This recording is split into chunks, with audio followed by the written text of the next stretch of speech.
When we understand that the mind can change the brain itself, we become empowered to actually transform our lives.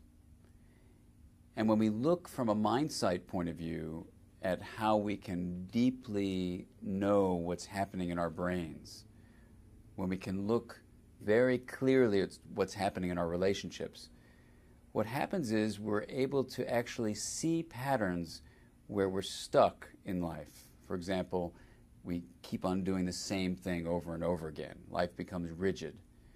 Or we may find that there are patterns in our lives where life has become chaotic. We have outbursts of emotion or impulsive behaviors. These two banks, if you will, outside of a river of rigidity on the one hand and chaos on the other, help us know when something is missing. And that something is called integration. And when we're integrated, when we link different parts of our internal world and our relationships, we're in the flow of a river that has the sense of harmony. It's flexible, it's adaptive, it has a coherence to it that holds together, and it's energized and stable. Mindsight is the ability for us to see within ourselves, to dive deeply into the sea inside. The way we develop Mindsight is through our relationships with our parents initially. Parents reflect to us what they see going on in our inner world, not just noticing our behaviors, but, for example, reflecting to us about our feelings, what we might be thinking, remembering, perceiving.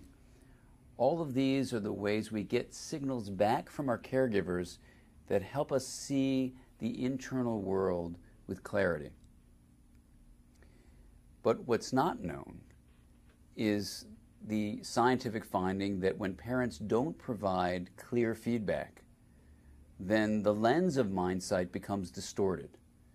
We may not be able to see within ourselves or within other people if our parents have been very distant emotionally, or if our parents are intrusive.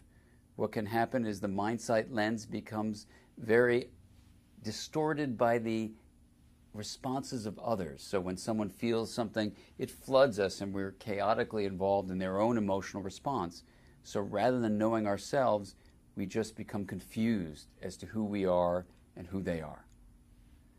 In still other kinds of relationships called attachment between children and their parents, we may have been terrified.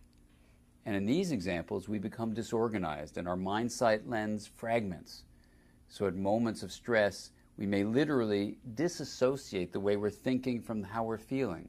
We may have different aspects of ourselves that get shut down and shut off. And in these ways, what happens is we are fragmenting our internal world.